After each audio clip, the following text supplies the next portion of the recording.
Ay, eso no empieza a grabar rápido. Ya, grabando, creo.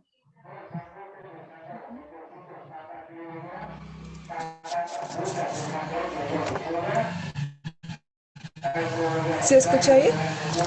¿Mi voz? ¿Sola la voz?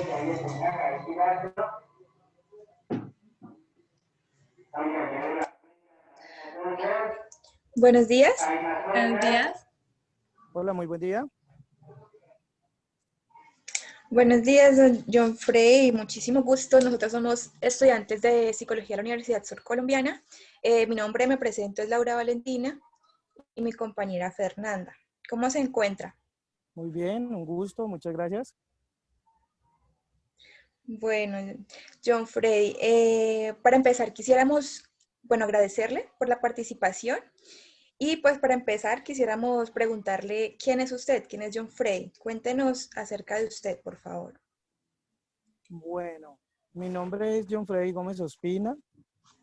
Yo soy un docente que trabajo en el sector público de la Gobernación del Huila, mm, en el sector de Campo Alegre.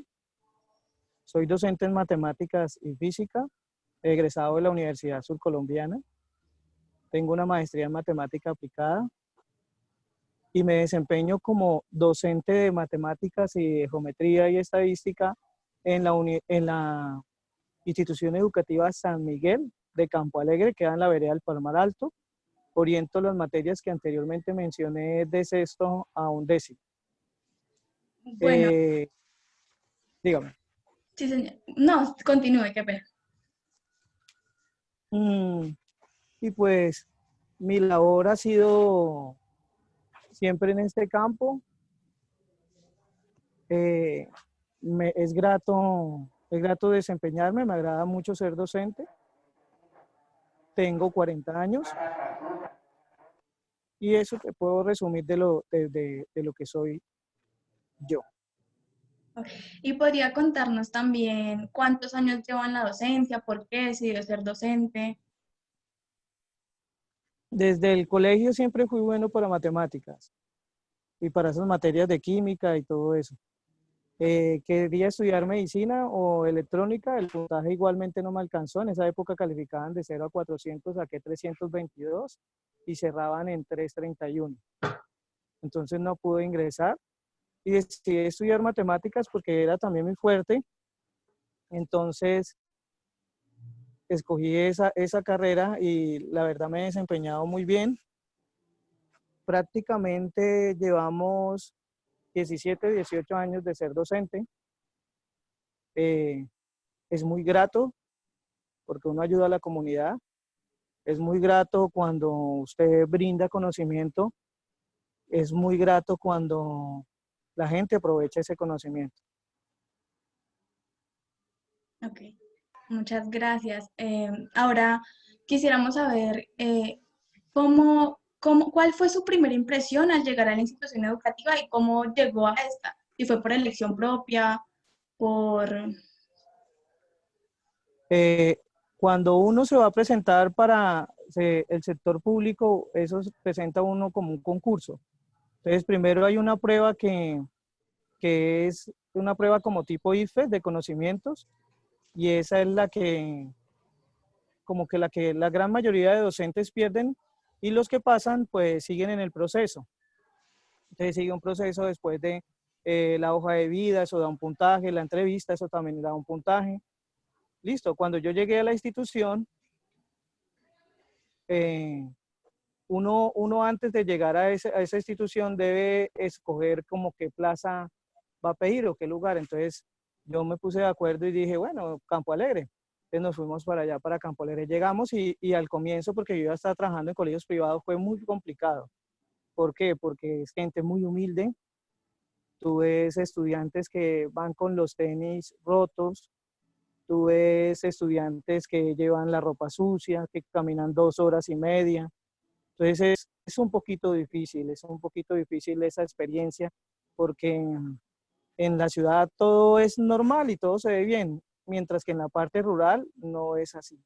La parte rural la gente es muy humilde, la gente le cuesta más educarse. Claro, siempre se alcanza a ver el contraste, digamos, de la diferencia de la educación privada, la educación pública y más específicamente la rural. Y bueno, dentro de todo este cambio de pandemia, o sea, antes de la pandemia, ¿cómo era la escuela en la que se trabaja? Antes de la pandemia, bueno, nosotros nos dirigíamos, yo pues de aquí en Neiva hasta la institución, es un promedio de 1 hora y 5, 1 hora y 10 minutos en llegar a la institución. Hay estudiantes que se demoran 2 horas y media en llegar y estábamos comprometidos con la situación y con la educación de ellos, ¿no? Entonces, ¿qué hacíamos nosotros? Entrábamos a las 8 y trabajamos hasta las 2:30, no teníamos tiempo de descanso, o sea, prácticamente nuestras clases eran seguidas, el único descanso era de pronto en el almuerzo de ellos y los 20 minutos de descanso que tienen los estudiantes. Eh, Clases como muy normal, muy tradicionales, pero apenas llegó lo de la pandemia, recuerdo tanto que los estudiantes me decían, profe, ¿y esto sí nos va a tocar a nosotros? Yo le decía, sí, eso es de crecimiento exponencial y eso nos va a tocar y va a llegar acá. ¿Qué sucedía? Entonces ellos decían, no, profe, pero por acá, ellos están a 1800 metros de altura. Yo le decía, no, eso puede llegar acá. Cuando llegó la cuarentena estricta el 13 de marzo del año 2020, entonces nos mandaron a nosotros para la casa. Entonces empezó a crearse un nuevo sistema como para poderles nosotros llegar a esos estudiantes. Entonces lo que utilizábamos eran las guías. Entonces nosotros estábamos enviando una guía mensual. Complicado y difícil porque muy pocos estudiantes tienen medios tecnológicos. Estamos hablando de celulares y computadores o portátiles. Portátiles y computadores no tienen. Celulares, si acaso tienen los celulares de baja gama, no tienen datos. Entonces, pues nos podíamos conectar con algunos mediante esos celulares. Algunos hacían preguntas y enviábamos videos a los grupos, se crearon grupos de WhatsApp. De vez en cuando algunos docentes subían para aclarar dudas. De mi parte yo subí como 2, 3 veces, pero a contactar a los estudiantes que no tenían como ningún contacto tecnológico para llegarnos a nosotros. Entonces nosotros tratábamos de arreglarnos con ellos, de buscar las formas, aunque era complicado, era muy complicado y uno siempre con el temor de que uno subía allá y de pronto uno, si estaba enfermo o era sintomático, uno no quería generar. Y lo otro era que el gobierno nos exigía que no podíamos subir por ningún motivo. Teníamos que seguir trabajando así. No eran clases virtuales, porque es que allá, para allá no existe virtualidad. Nosotros no tuvimos ese caso, sino pura guía, todo el año. Y los estudiantes la entregaban cada mes y llevábamos una guía mensual. Ese era nuestro trabajo.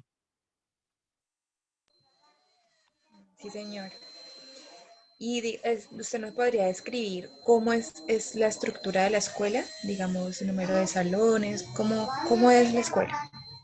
Sí, claro, con mucho gusto. La escuela cuenta con 3 sedes, son sedes de primaria, ¿sí? La escuela principal. Estamos hablando de la sede Tabor, Venecia y El Roble. Son otras sedes que se ubican a diferentes minutos de la sede principal. Yo trabajo en la sede principal, digamos, ella cuenta con primaria, pero la primaria es escuela nueva. Por decir algo, la profesora de transición primero y segundo, ella tiene los 3 cursos al mismo tiempo. Lo mismo el profesor Paolo, que es de tercero, cuarto y quinto, orienta la clase los 3 cursos al mismo tiempo y en el mismo salón. Por eso sería difícil en época de pandemia que nosotros volviéramos a la alternancia. Por lo menos para ellos de primaria eso es complicado. Sexto es un salón aparte, séptimo otro salón que queda en un corredor, prácticamente es una adecuación. Octavo y noveno son juntos, ellos vienen unidos en el mismo salón, son grupos de 28 alumnos. El salón no da como para la alternancia y la distancia, aplicar la distancia por lo menos mínimo de 1 metro, tendríamos que dar clases con 10 estudiantes. El salón de décimo es adecuado, es el mismo laboratorio, se ha partido por la mitad y ahí se encuentra décimo y 11. Prácticamente el salón de sexto cuenta es con la sala de sistemas, que ahí mismo está la sala de profesores. La institución solo tiene tres baños y un lavamanos. Y cuenta con su cocina, cuenta con el rector nuevo, el último que llegó, le hizo una adaptación para, para que los niños tengan el espacio para comer, porque anteriormente comían eran los salones. La comida se les hacía llegar a los salones. El colegio cuenta, digamos, con medios tecnológicos, con un televisor, tiene unos pequeños portátiles que mandaron las TIC, o sea, la Secretaría de TIC, eso es de parte de la educación. Son pequeños, no son computadores como uno de los que se espera tener en casa. Cuenta con 2 videobeam, poco material lúdico, diría yo, poco material lúdico. No contamos ni con ninguna sala de inglés, ni contamos con canchas, ni con espacios de recreación, para nada. No contamos con ninguno de esos espacios. Los profes de educación física o el profe de educación física lleva a los niños a una parcelita donde hay un señor que presta como el espacio para que permitan hacer ejercicio. ¿Cuántos estudiantes hay? Nuestra sede, solamente la sede principal cuenta, pues en los últimos años ha tenido un promedio entre 150 y 160 estudiantes. Las otras sedes tienen 5, 20, 10 o 1, depende de la cantidad de estudiantes o de los padres que vinculen. Me he dado cuenta que la gran mayoría de padres vinculan los hijos como por tener algo que comer. Y por segundo, porque ellos dicen, pues yo no quiero que mis hijos pasen lo que yo pasé o que vivan, al menos que se eduquen. Eso es lo que nosotros tenemos en nuestra institución. Nosotros llegamos en moto allá, no se puede llegar en carro, el terreno es difícil. Entonces, y cuando llueve, pues es peor y peligroso. Estamos hablando de 1800 metros de altura. Pero pues tratamos de hacer nuestro trabajo y de cumplir con nuestra labor. Sí, señor, muy importante, claro que sí. ¿Y ustedes ustedes como docentes son cercanos a la comunidad? Siempre nos toca como buscar esa estrategia y de comunicarnos como con los presidentes de junta. Por eso ya te había comentado que hay diferentes sedes, entonces hay un presidente de junta de la sede principal, de ese sector, del Tabor, del Roble y de Venecia. Entonces nosotros tratamos de tener contacto lo que más podamos con ellos. Todos los, digamos, los arreglos que se dan en el colegio también se consultan y todo eso con ese sector y con esos señores de los presidentes de junta. Y igualmente con los padres de familia. Nosotros tenemos el contacto por WhatsApp, los llamamos, nos comunicamos con ellos, informamos. Entonces buscamos como soluciones y ayudas para toda esta situación que se nos está presentando. Igualmente, antes de la pandemia se hacían reuniones, se adecuó el colegio para poder realizar unas reuniones correctas, adecuadas y que la gente pudiera asistir. Pero ahorita en esta pandemia, pues nos ha tocado utilizar estos medios virtuales. Muy bien. Señor John Freddy, ¿usted nos podría decir o mencionar de qué lugares viene la mayoría de los niños y todos presentan como esa problemática de demorarse 2 horas en llegar, cómo se transportan, o si son más de zonas cercanas en su mayoría? Bueno, los casos particulares de 2 horas y media son como contaditos, yo diría que con los dedos de la mano. Hay de diferentes sectores del Tabor, pues eso se gastan 30 minutos en llegar a la institución. Yo diría que un 40% viene de ese sector.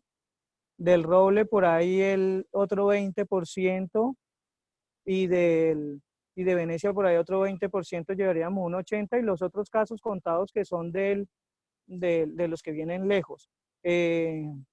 No, allá nunca llega el transporte escolar porque es complicado, y lo otro que uno observa es que la gran mayoría de jovencitos o de jóvenes que tienen su forma y ya después empiezan porque como por allá hay mucho cultivo de café, entonces empiezan a coger plática y empiezan a comprar su método de transporte, pero cuando están chiquitos es muy difícil, entonces por eso tienen que caminar mucho. Y los otros colegios o los sedes principales, las otras sedes que hay en el colegio, estamos hablando de que esas sedes los padres son muy cerca a esas sedes, pero entonces después cuando entran a bachillerato les toca acudir a nuestra institución. Eh, Cerca de la institución son muy pocos las familias que viven, son muy poquitas las familias que viven, pero pues tratan de cumplir cuando antes de la pandemia siempre asistían. Mire que los estudiantes en eso eran muy puntuales, de asistir al colegio y a recibir las clases, porque al menos eso servía como para distracción de ellas y como para hacer vida social, diría yo, y para adquirir conocimientos. Claro. Sí, señor. Bueno, háblenos acerca de cómo ha sido esa experiencia personal, o sea, para usted como maestro, que digamos a qué se enfrenta un maestro a estas clases virtuales, cómo ha sido esa experiencia para usted. Mm, Es muy difícil, ha sido muy difícil porque que los niños le digan a uno, profe, es que nosotros acá no tenemos datos, profe, es que no tenemos plata para hacer recarga, profe, es que nos toca que esperar que mi papá, mi mamá llegue para que me preste el celular, profe, es que no tenemos celular, profe, es que solamente cuando bajamos es que podemos hacer recargas, profe, es que es complicado, eso ha sido muy complicado y hay que ser paciente. Nos ha tocado cambiar nuestros horarios para recibir de pronto las preguntas o las ayudas que los niños quieren, hasta las 9, 10 de la noche, sábados, domingos, ¿sí? Por las tardes, todo eso. Entonces, de pronto, en eso sí hemos sido un poquito pacientes y condescendientes. Mm, y da mucha tristeza porque es que es un abandono, eso es totalmente un abandono. Yo creo que esas personas también se merecen como las mismas condiciones que tienen los de Neiva, aunque sea muy difícil. Yo creería que se podían colocar como vives digitales por allá en la parte rural, pero, pero el gobierno no quiere como facilitarles esos medios a esos estudiantes.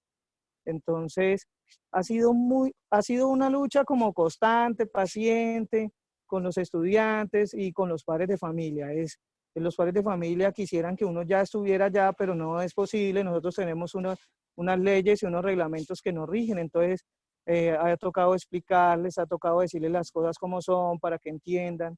Y, y pues los niños es muy difícil porque es que ellos no entienden qué, qué es esperar o qué es esto, ser pacientes para que las cosas cambien, pero no. Ahí llevamos la situación y colaboramos en lo que más podemos. Claro, me imagino. Y saber que los niños se enfrentan como a todos estos retos, ¿cuál ha sido la postura de la institución y cómo han manejado el tema, por ejemplo, de la deserción estudiantil?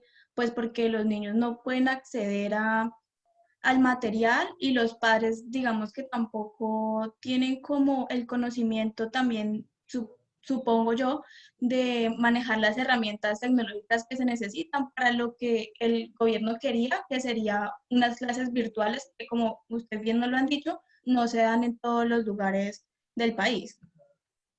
Eso es muy cierto.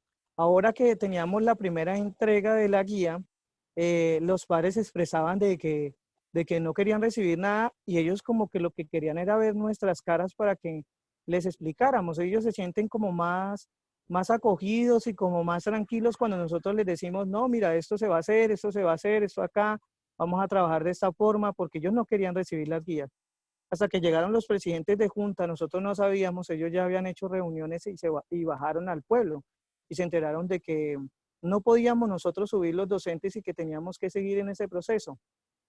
Entonces, por allá la gran mayoría de padres, no, el que por mucho, si acaso una familia ha estudiado bachillerato, ¿sí? Y ese padre es el que más se preocupa o esa madre es la que más se preocupa por ayudar, porque las mamás son las que mantienen en casa, los papás son los que mantienen en la recolección o que arreglando el cafetal o que arreglando el cultivo, en eso.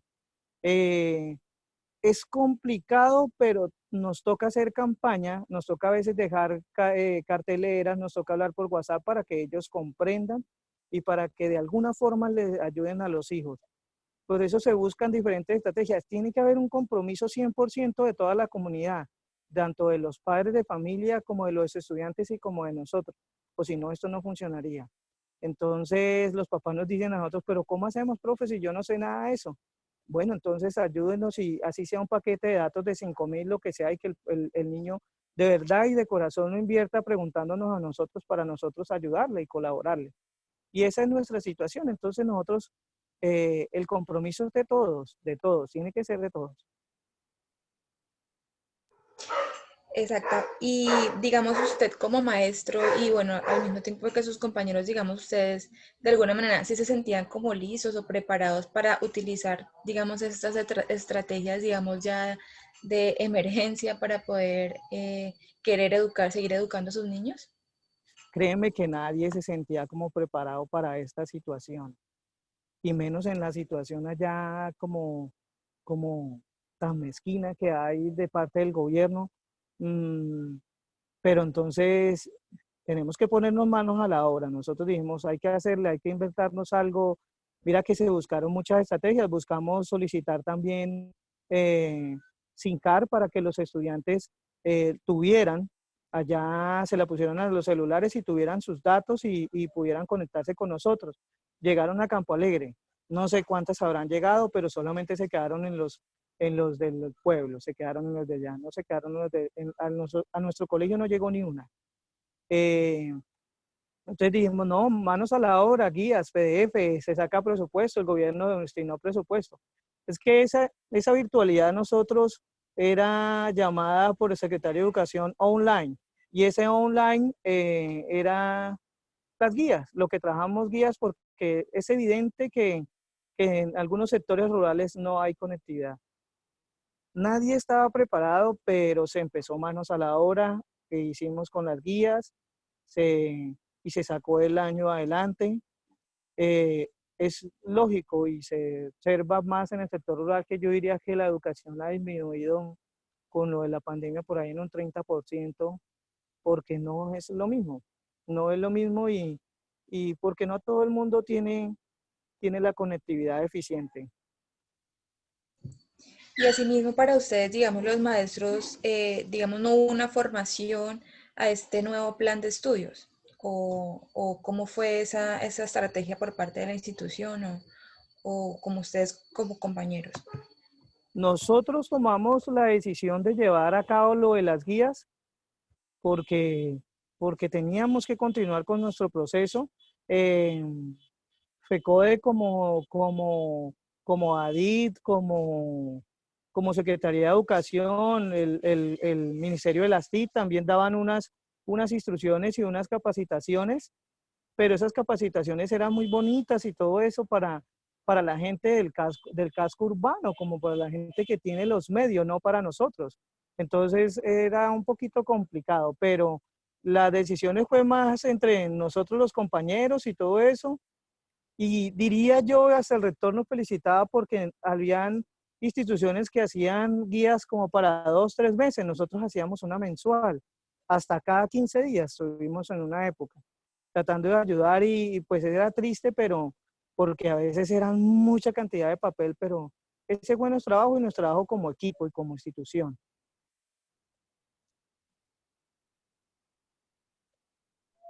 Sí, señor. Eh, pues yo creería que queremos agradecerle por el tiempo que nos ha dado, por relatarnos su experiencia, y no sé si mi compañera tendría alguna otra pregunta o el micrófono, Laura. Qué pena. Esto, así como para cerrar, pues quisiera que nos contara qué enseñanza le deja toda esta experiencia, y para que nos defina, digamos, cuál es ese reto del maestro en estos tiempos de pandemia. ¿Cuál es ese reto? El reto es que el maestro tiene que reinventarse cada día y actualizarse cada día. Y lo otro es que el maestro tiene que acudir a la tecnología y a diferentes medios. No podemos seguirnos cerrando en lo mismo de siempre en la clase tradicional. Y el reto es que debemos ser cada vez más humanos, ¿sí? Y tratar de hacer nuestra labor con la ética profesional que nos inculcaron desde la universidad y tener en cuenta que es para ayudar a los estudiantes y que para sacarlos adelante. Y exigir y seguir dando la lucha para que en el sector rural se siga invirtiendo y llevemos a cabo una mejor educación.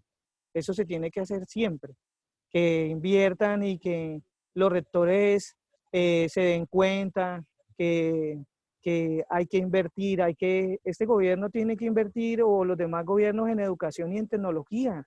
Esa es una gran inversión y créame que esto sacará a esos niños y les cambiará la mentalidad de quedarse por allá en el campo, de que se capaciten o mejoren o se tecnifiquen sus cultivos y todo eso. No, va a ser complicado la alternancia, pero es un reto que tenemos que asumir y que tenemos que asumirlos todos y con todo el sentido humano. Muchísimas gracias, Muchísimas Geoffrey. gracias. De verdad, Bueno, es muy admirable esa labor que tienen ustedes. Felicitarlo porque realmente se nota que usted ama mucho su trabajo y bueno, agradecerle de nuevo por habernos acompañado esta mañana.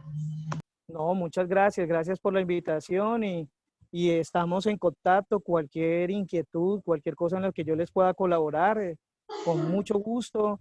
Me agrada expresarles las diferentes situaciones que se ven en los diferentes colegios y yo les agradezco por esta invitación. Muchas gracias a usted por el tiempo, que tenga buen día y estaremos entonces. Claro que sí, bueno. Hasta luego, que tenga un excelente día, don Hasta Geoffrey. luego. Hasta luego, que estén muy bien. Bueno, chao.